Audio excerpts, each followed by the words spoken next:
In West Virginia, sports aren't just a game. They are a ritual passed down through every hollow and hilltop. We celebrate the legends who define our state. This is Game On.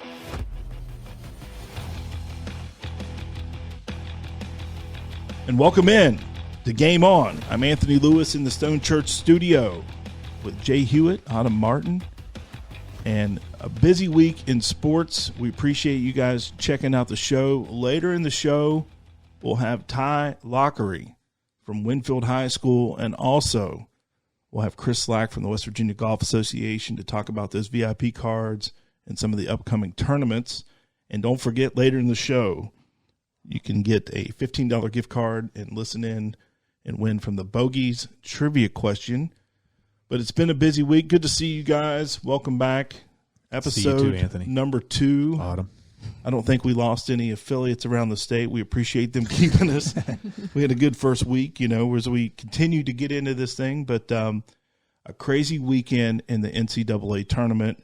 Started on Thursday night, and it I thought was going to be a boring run of games, but we had what I called an instant classic. We'll get into that on Sunday night. But how is everyone? Let me check in with you guys before we bring Derek Bailey in. Doing fine, Anthony. I had a weekend off from travel sports. My daughter was sick, so I had a nice, chill weekend. Right before we got off the air last week, old Charles Barkley, your dog was loose. You were getting calls and texts while we were on the air. I was. I have a almost 17-year-old senior, half St. Bernard, half hound that is still an escape artist, believe it or not. He'll slip through a crack in the door like a fly. But I had during last week's show, I was getting texts from neighbors saying your old grandpa dog is out roaming around, and they couldn't get him out. He can't do steps, so they were trying to lift him out. It was a mess. So, but Barkley is all well and good. He's back to going to the bathroom in the house, and so sleeping on your couch. Yes, we're all good.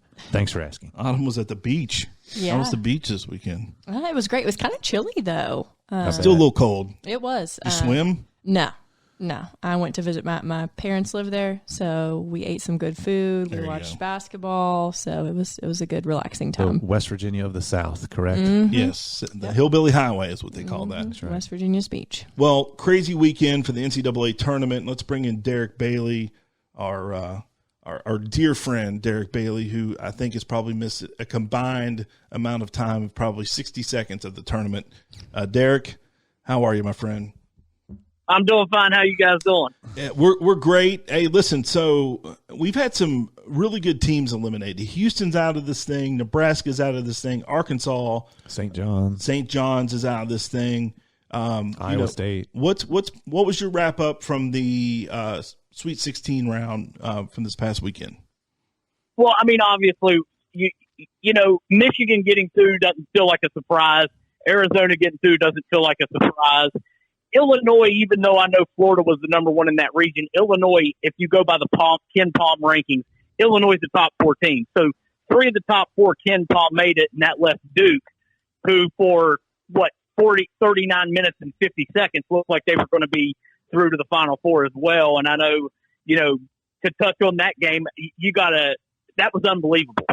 That, to me, ranks up there with the Jenkins shot for 3 or for the title with Villanova, the Leitner shot in 92. And I mean, just, that ranks up there. Nobody will forget. Like, I'm sure every single sports bar in America, when that shot went through probably erupted, because the only time it feels like the United States is like united is when Duke loses in the NCAA tournament, except for poor Duke fans. So, except for at Autumn's house. Yeah, I'm a Duke fan, so I cried. Oh, you cry? Well, I mean, I get it. I would too. I was crying tears of joy though. But no, I was sitting here. I was by myself watching that game, and even like when he tipped the ball, and Caravan picked it up for UConn, I stood up because I was like, "Oh my Lord, he's going to have a shot for 3 to win." And he kicked it back to Braylon Mullins, who's named after Braylon Edwards. So it's kind of nice to have that Michigan connection there. He launched, and when he shot it though, he shot it. He didn't like kind of heave it. It was more of a shot. So you could tell when it left his hand that, it had a chance, and he hit all net. And I mean, to me, that's this generation's second one of those because they had Jalen Suggs. I don't know if you all remember that one, Gonzaga and UCLA in the Final Four. So it's the second one that they get to see. But 60 years from now, when they're coming on with the NCAA tournament, you see the Laughery shot every year. You're going to see that shot every single time. And UConn and Duke just earned themselves the path to the Final Four for the next 10 years because they'll put them in the same bracket if they can, so they can talk about that.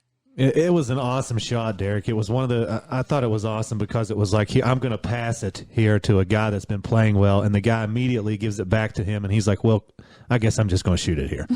And just launches it, and it's just nothing but, it couldn't have been a prettier swish either, Yeah, it was odd because it felt like even the arena when he let the ball go was quiet. Right. When he let it go, it felt like everybody just shut up and just watched for a second for it to go in. And then the place just went nuts. And it was crazy. It was. That's one of the craziest finishes I've ever seen. No doubt. It was amazing. So, hang on, you got UConn in there who I didn't even think was all that good this year. Yeah. We talked about how many games they won by less than 5 points, and they're still doing it. So it's almost like they have a little destiny. I know it's hard to say that UConn has destiny, and somehow he avoided a technical foul coming down the stretch yesterday as well. What was he doing? He got up in the ref's face and headbutted the guy, and still avoids a tech somehow. Your boy Izzo would have been lit up for that. That's three Final Fours in 4 years, but he's going to have to cool it. If they'd have called it, they could have called a technical foul on him for that right now. They also could have called a technical foul for the UConn player running on the floor with 0.3 of a second left or whatever it was. That's why I kind of miss the old days where when that went through, it would have been a buzzer beater. Me too. We were talking about that earlier. How I miss the old days too. How there's too much of that, too much reviews, and it makes the game. Laettner and Jenkins, that was true. Those were truly at the horn. Those were buzzer beaters, and right. You missed that. Because there's still great buzzer beaters and things like that. But in the situation of that game and the two programs, because in my opinion, that's the two best programs in my lifetime. Yeah, UConn has 6 national championships and Duke has 5. Yeah, no doubt. And you're in a regional final, and that happens right there. That was a heavyweight fight. It was like a heavyweight fight where say Muhammad Ali dominated Joe Frazier for 11 rounds, and Frazier landed a haymaker in round 12 and knocked Ali out. Yeah, we've seen some classics between the two. In 2004, UConn over Duke 79-78. In 99, they played in the title game at 77-74. Then, of course, back in 91, Duke over UConn in 81-70. That was in the Sweet 16, 81-76. Laettner hit a buzzer beater in the game in 90. Laettner hit a buzzer beater. That's the one he hits from. He hits it. He kind of he runs in from the corner and hits a little shot from the foul line. He hit a buzzer beater in that game. He's responsible for 2 huge shots in the NCAA tournament. The championship game in 99 is probably, if it's not Villanova Georgetown, that's probably the second biggest upset in championship history. Duke was a 9.5 point favorite in that game. I think they're the highest ever team ranked on KenPom and lost. Wow. Hey, we've got about 40 seconds. And agree or disagree with me here. Arizona has had the roughest road. They played Utah State, Arkansas, Purdue. Now they got to play Michigan. Yeah, wow. Just for the right to go to the title game. If they beat Michigan, the championship game on Monday, I almost feel disappointed if they don't bring it home. Yeah, you've earned it if you've done that for sure. UConn's road has been tough too. Arizona's probably been slightly tougher, but UConn's been tough too. Michigan State and Duke there in the Sweet 16 and the Elite 8. Perfect. Well, Derek, thanks, man. Thanks for joining us, giving us an update on the NCAA tournament. And then we will check back in with you. We might catch you next week after that championship game if we're not all too tired on Tuesday. But we appreciate you checking in. But coming up, we've got Ty Laughery. He'll be joining us later in the show. But Chris Slack from the West Virginia Golf Association will be checking in to give us some tournament updates and also some information on the VIP cards. And we will talk to him. And don't forget, barbecue, Bogey's Barbecue. You can win a gift card. So keep it locked in to Game On. When your vehicle is damaged in an accident, it's not only the damage, it's the inconvenience that's the problem. David Smith Frame and Body Shop has over 35 years experience in the business of not only fixing your vehicle correctly, but to work with your insurance company in helping arrange a rental. It's all in the experience of the people at David Smith Frame and Body Shop that make it a good experience for you. I hope you don't need us, but if you do. Like Pawpaw says, isn't it nice to know David Smith Frame and Body Shop is there for you? As the game gets faster, stronger, more dynamic, your equipment has to keep up. Introducing the Riddell Axiom, the next evolution in football protection, designed to match the speed and strength of today's athlete. Contact West Virginia Riddell representative Casey Turley at 304-552-5960. 304-552-5960. Gear up, play smart, stay protected. Tony the Tailor is well known for having the best quality suits and jackets available anywhere. But our strength is actually our sophisticated footwear and casual wear. From Brax pants to LBM soft jackets and Hagen shirts, Johnny O sportswear, DiBianco, Allen Edmonds, and Johnston & Murphy shoes, plus much more. We have what you need for work or at play. Tony the Tailor, downtown Charleston, or online at bestmastertailor.com.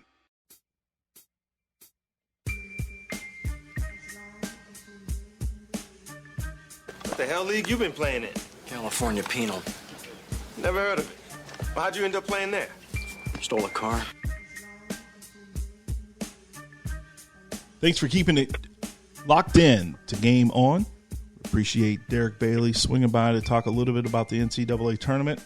But as the weather starts to change, the sun starts to come out, it's time to talk a little bit about golf. We got Chris Slack from the West Virginia Golf Association joining us as they are wrapping up a tournament today, and then they've got some stuff coming up this weekend. But before we get into the local golf, I wanted to see if you could talk to us a little bit about Gary Woodland and his win. Obviously, a big victory for him over the weekend, especially coming off of he's been having some issues with some PTSD after his brain surgery. But from all accounts, Gary Woodland is liked in the golf community. I'm sure you saw that this weekend. Oh, absolutely.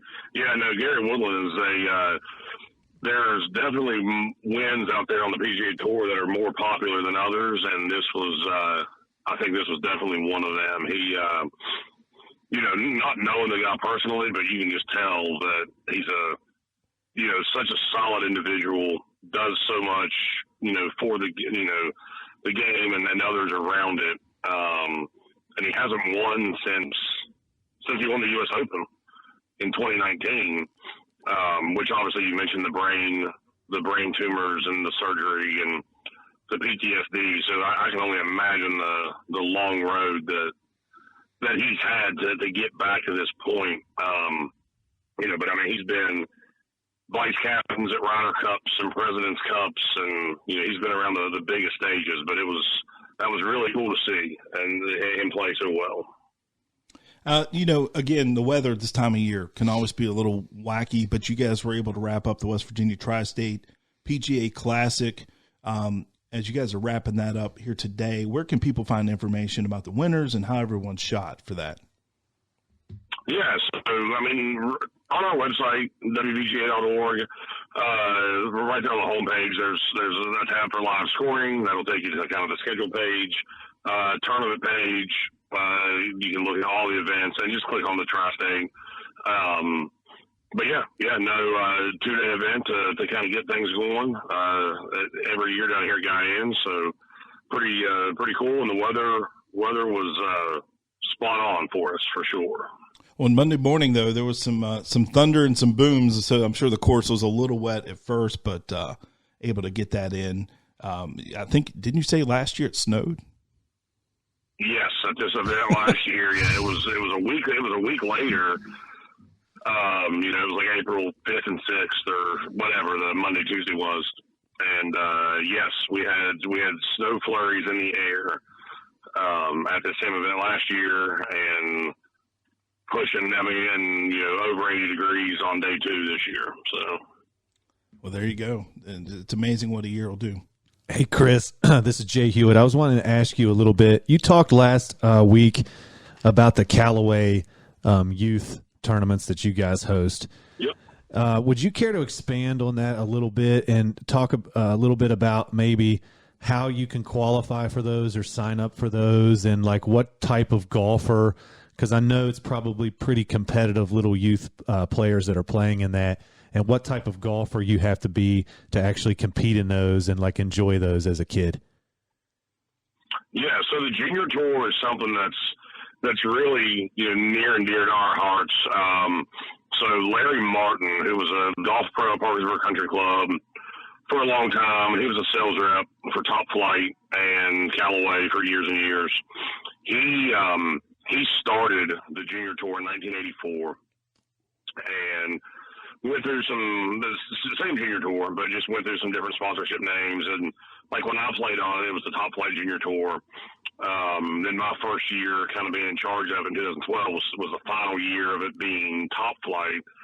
And then I went to Callaway. But the purpose behind the junior tour, Larry's mission, and one thing that we have carried on, he wanted it to be an affordable, competitive golf experience for anyone who was interested. So a lot of these, and we understand. I mean, a lot of these people and places, they have to make money, but we are definitely the most inexpensive junior tour around.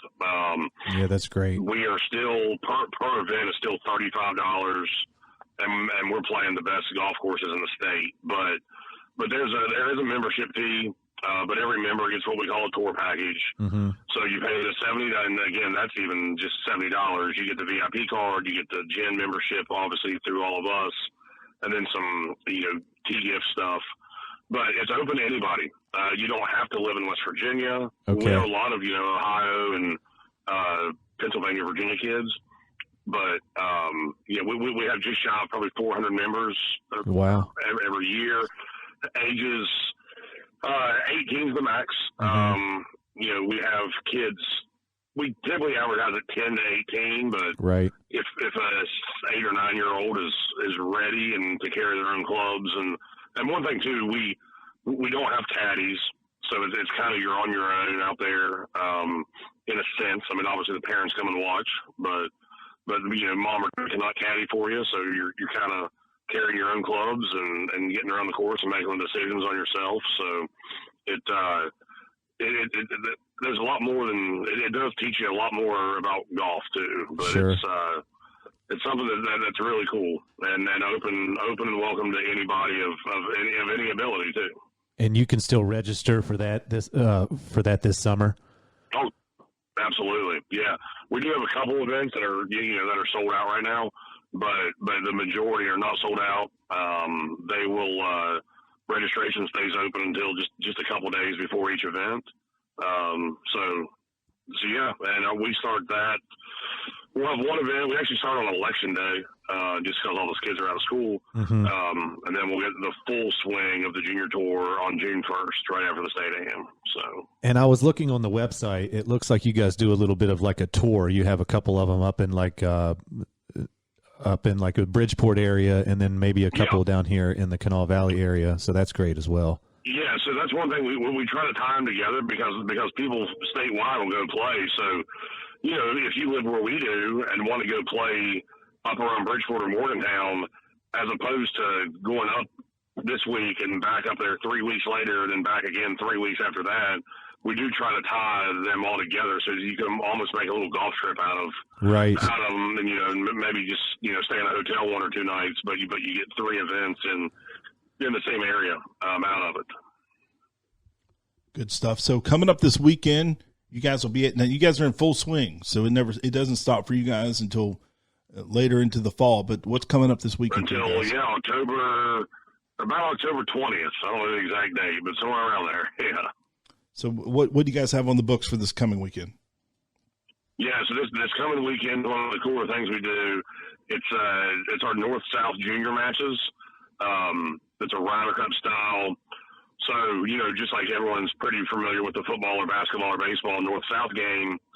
So 15, 17 years ago, we kind of started our own version of golf. So it's the best golfers in the northern part of the state play the best golfers in the southern part of the state.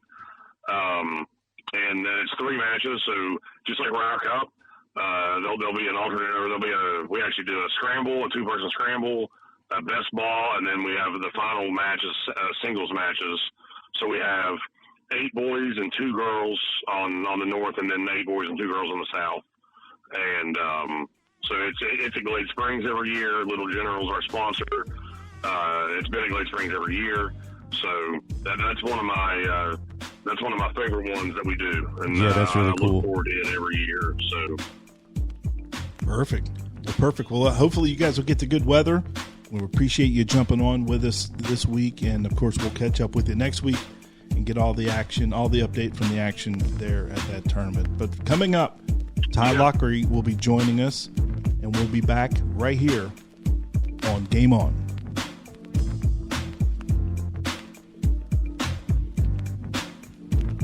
Text your questions or comments to 304-729-4465.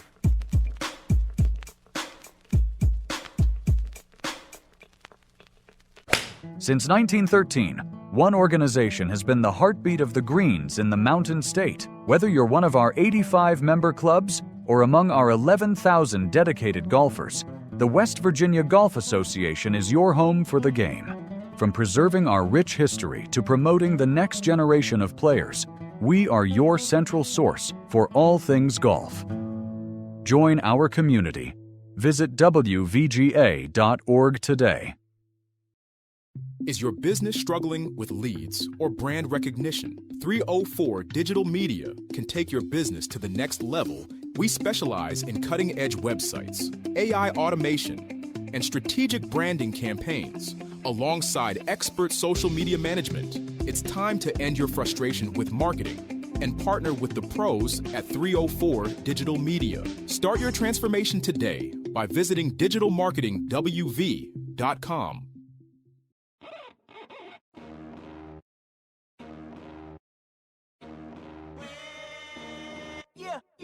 We're back in action. You're listening to Game On. Thanks for keeping it locked in to Game On. Appreciate Chris for stopping by and talking to us a little bit about what's going on with the West Virginia Golf Association. Don't forget, you can go over to their website and get all the information for the VIP card and the upcoming tournaments. But an interview that we were looking forward to having, and we got to catch up with this young man at the state tournament after their victory in the West Virginia State Tournament, and we had him on our social media channels, but we're excited to have him on the show. Ty Laughery joining us. Ty, how you doing, my friend? Doing good. Well, it's good to catch up with you. And so I wanted to, as I was kind of thinking about what avenue to take to talk to you about today, I wanted to let's go back to the beginning of the school year. You know, your school year started off normal.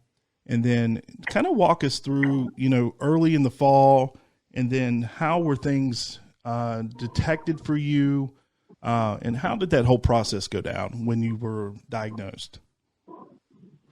Well, at the beginning of the school year, I was in football with my buddies, and then around December is whenever we figured out that I was diagnosed with cancer. And I knew just before that, during football, it was a great time, but then when the treatment started, it was just going through. It was hard. Mm-hmm.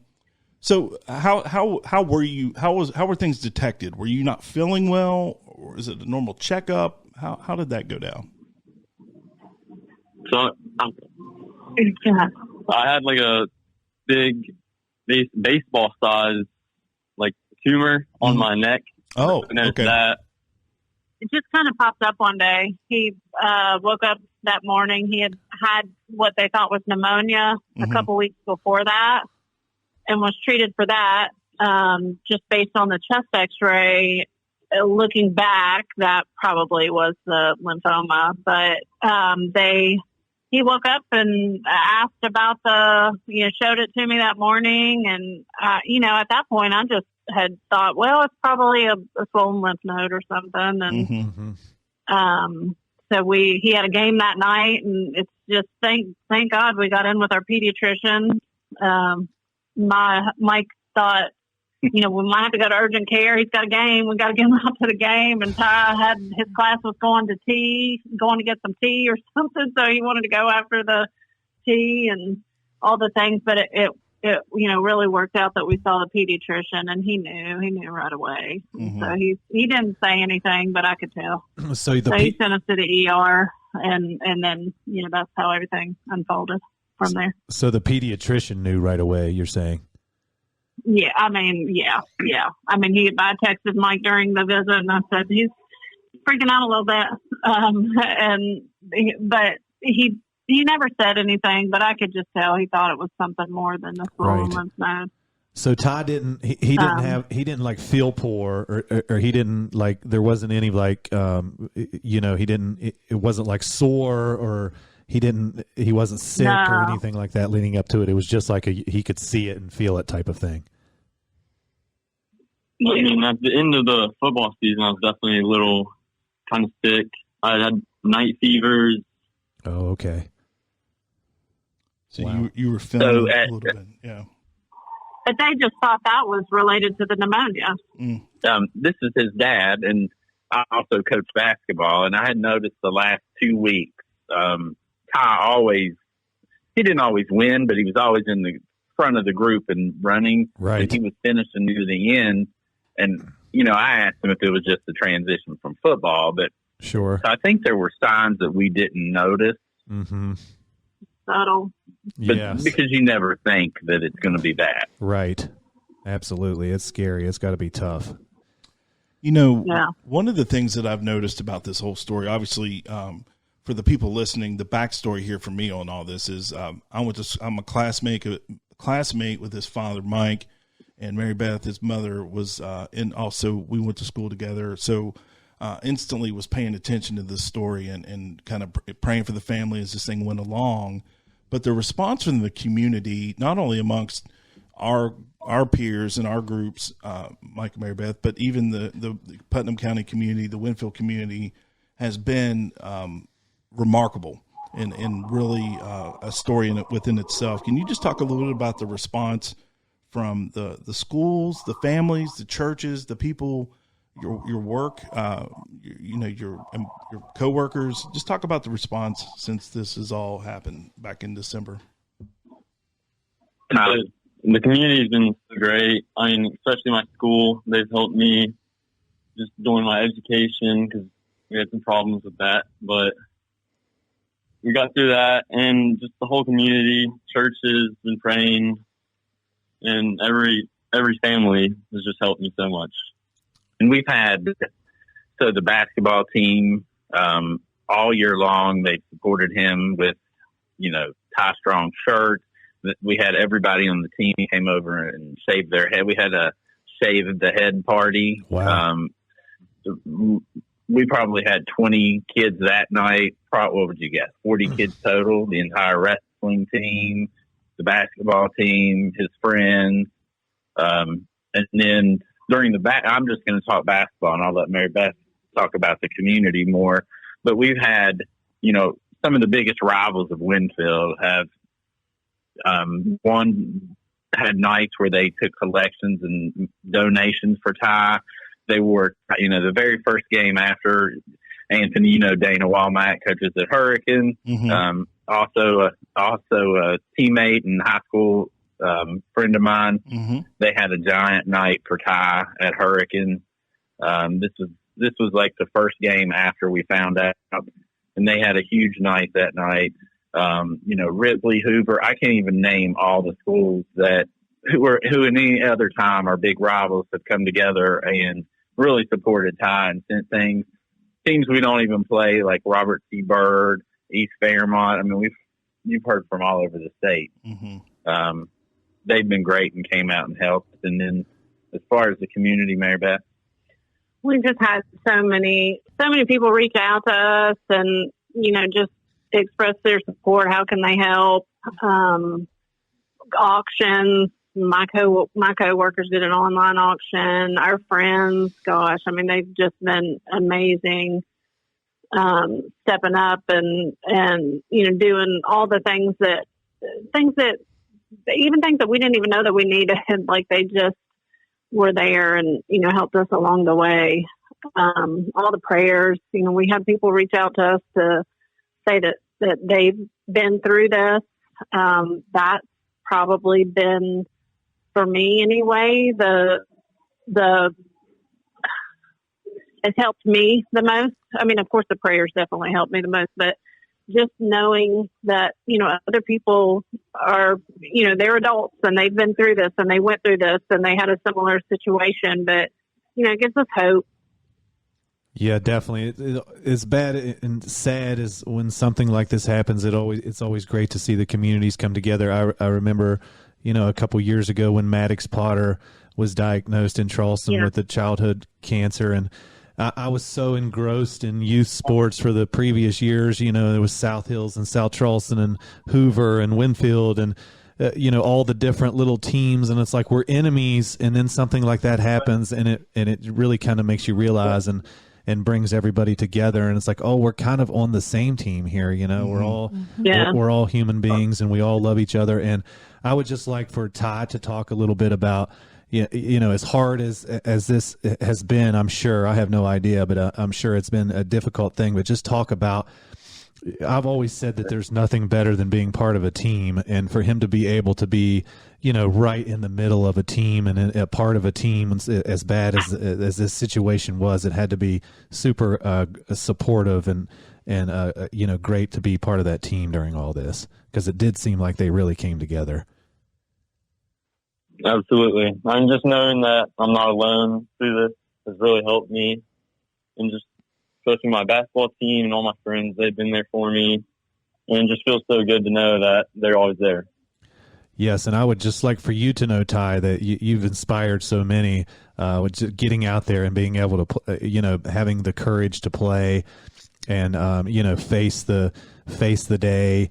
And I would just like to thank you and tell you how much everybody has appreciated you and, grown adult. You have inspired so many with your courage and, your availability and everything to be able to be out there for your team and everything. So kudos to you. Thank you. Hey, Ty, this is Autumn Martin. So I just wanted to talk a little bit about how, you weren't able to play all season, and then it seems like it truly was a gift from God that you were able to play in that state tournament. I was at the state tournament. I was there when you ran out. I was there, when you got to play, and I've been in the state tournament for 13 years. And honestly, that was such a emotional and big moment for me. So do you want to tell me a little bit about how, that all came to fruition? So our doctors allowed me to be there, which first I'm so thankful for my doctors. Mm-hmm. But just being on the court with my teammates was just such a good opportunity. It was super exciting. So what happened is after we had one regional game left, and we had a chemo treatment in Cincinnati, and you asked the doctors, we talked to them and said, if we happen to make it to the States, could Ty at least dress? And the doctor said, well, yeah, definitely. If everything goes fine this time, not only can he dress, we'll take that pick line out, and he can get in the game if they want. Wow. And now we were a little hesitant at first. I mean, definitely wanted him there and dress, but Ty said he, would you go to a couple practices? Yeah. So he went to 2 or 3 practices before and just shot and kind of worked out with us, and Coach Tarr went back over a couple plays and said, we'd get you in. And so he practiced probably 30, 45 minutes a day for 2 or 3 days before the state tournament, just to try to get back into a little bit of rhythm. Mm-hmm. It was a big night, an emotional night for everybody there. I mean, I think you probably did like 10 interviews. People were there to cover you in your return to the court. You guys did run into a buzzsaw in Chapmanville. I know you. We'll change the subject a little bit and talk a little sports. What did you see from those guys, the Chapmanville team? They were pretty tough. Oh yeah, they're definitely a good team, but we'll see them next year. Hopefully. There we go. Yeah. That's what I like to hear. How are the Generals going to look next year? Give us a rundown on next year's squad. All 5 starters are returning, and we'll just be just as good, better. Yeah, actually, we'll return 14 out of 15 varsity players. Wow. All right, we're going to get you back at the Charleston Civic Center. We got about 30 seconds. Real quick, Ty, give us your final 4 predictions. Who's going to win on Saturday and who's bringing home the championship on Monday night? Arizona. Hey, his bracket's probably busted. It definitely is busted. So is mine. I think welcome to the club. He might have had Duke.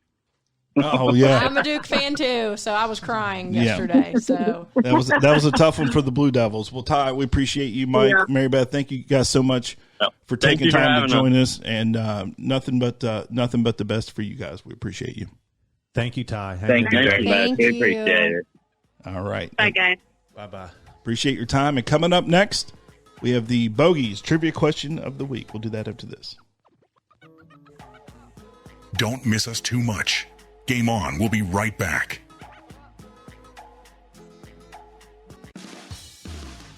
Wally's and Wimpy's Daily Sports Digest has just what you're looking for sports fans.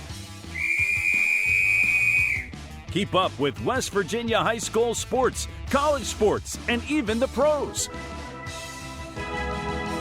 Subscribe for just $4 per month, and it gets delivered straight to your inbox. Oh, yeah!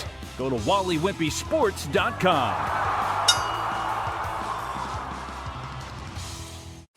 As the game gets faster, stronger, more dynamic, your equipment has to keep up.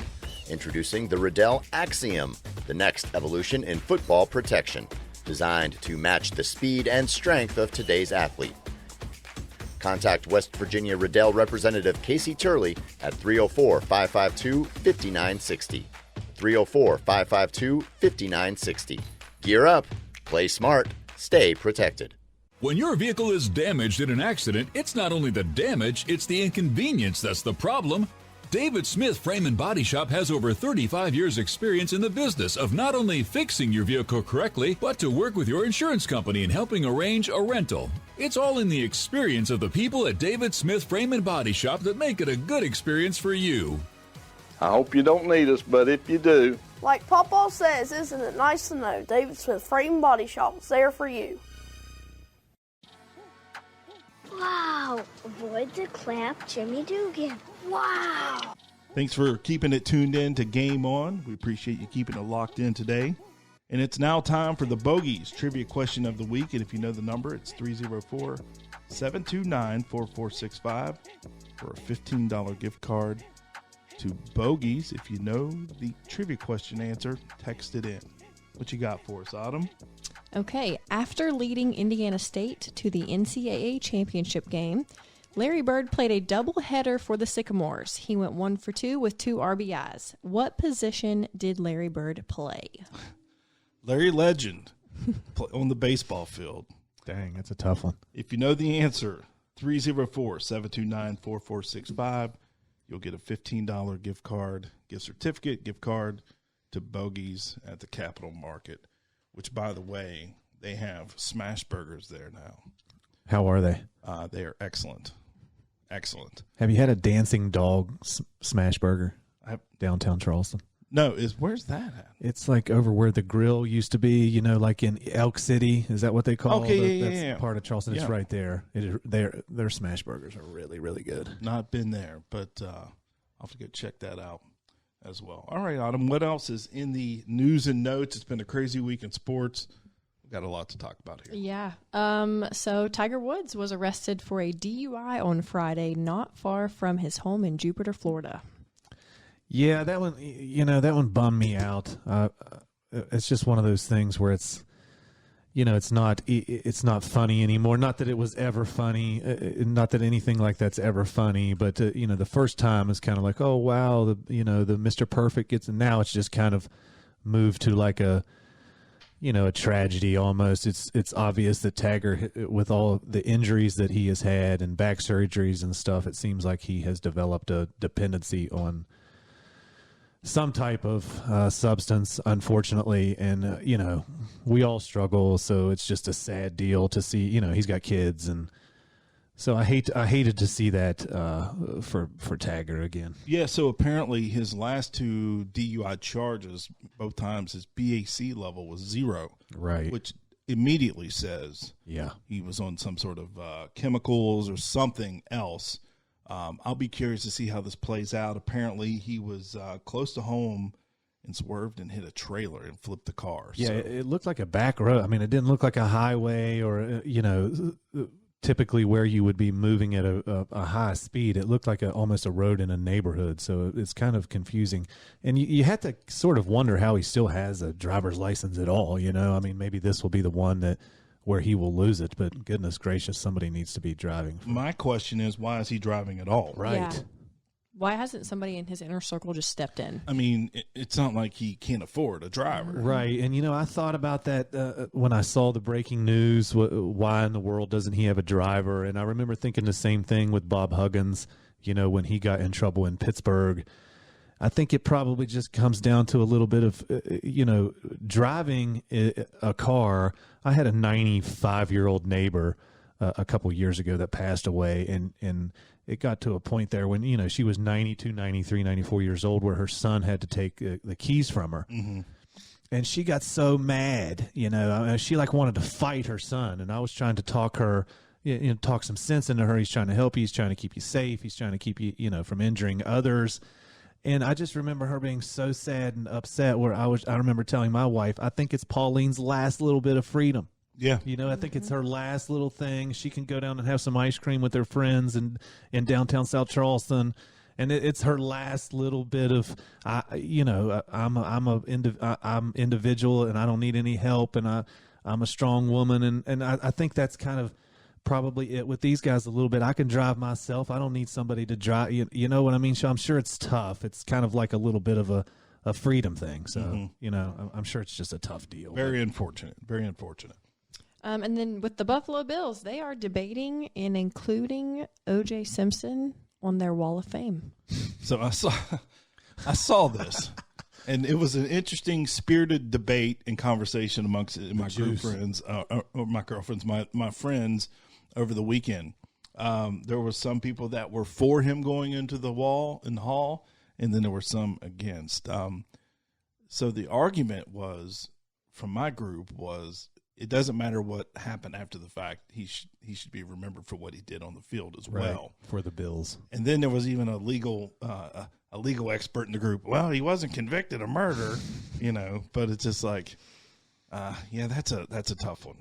Where are you at with this, Jay? Yeah, I think I would have to pass on that, if I'm part of the Bills executives and organization. I mean, he's not only the double murder that he obviously committed. There was, he's had a bunch of other sketchy stuff where it just seemed like he was kind of a bad dude, to be honest with you. So if I'm the Bills, I stay away from honoring O.J. Simpson. But yeah, let's leave him off just for the armed robbery. Right, yeah. Exactly. We don't have to get into the debate about the murder. Right. Mm-hmm. He was convicted for the armed robbery. So let's leave that one there. Right. Yeah. So I don't know if you honor, put up on the wall that cat or not. That's a tough one.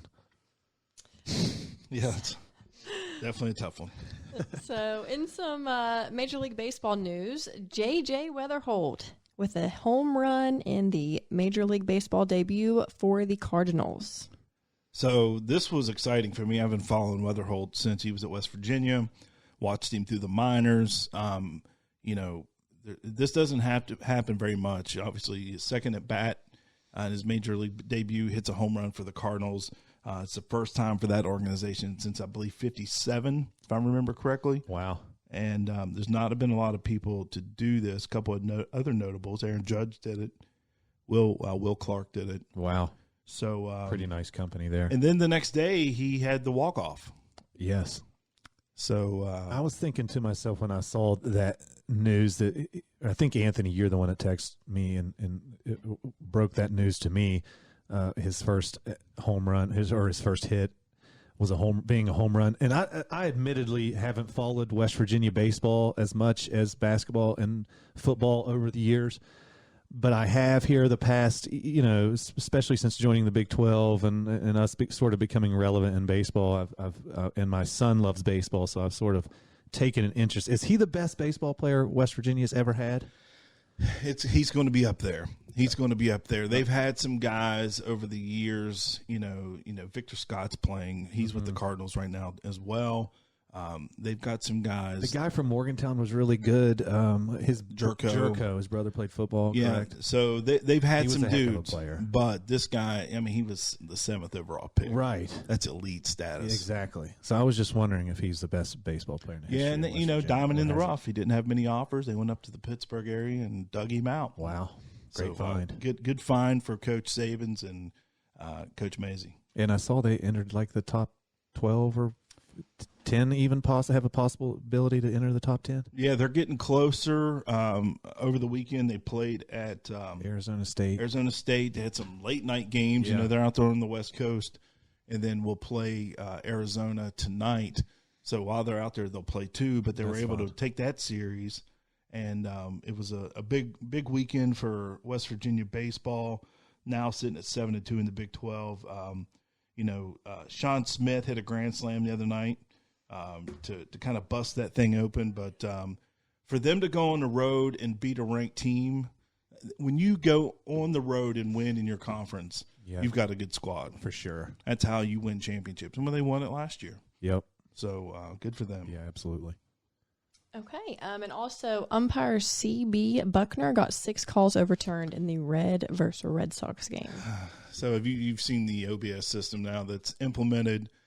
It was hard to watch baseball the other day. I was watching the Reds and the Red Sox, and they just kept challenging calls. But he got 6 calls overturned, and so I'm on the fence about this. I like the human element. Me too. Of the umpire, Me too. the reason being is if you're getting that corner an inch off the plate, that's the game, right? Like, right. I'm gonna keep busting that corner till he stops calling it. Mm-hmm.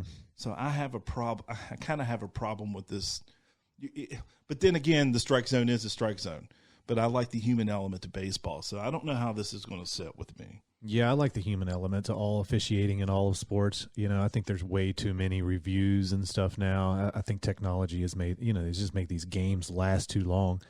And I'm going to sound old here, but it's supposed to make it more it's supposed to make it more efficient, like all technology, and sometimes it seems to go the opposite way. All right, we got some big games this weekend. Yeah, so the Final Four is set. We have Illinois versus UConn and Michigan versus Arizona. All right, we got about 30 seconds here. What are your predictions here? I'm saying we're going to have UConn versus Arizona in the championship.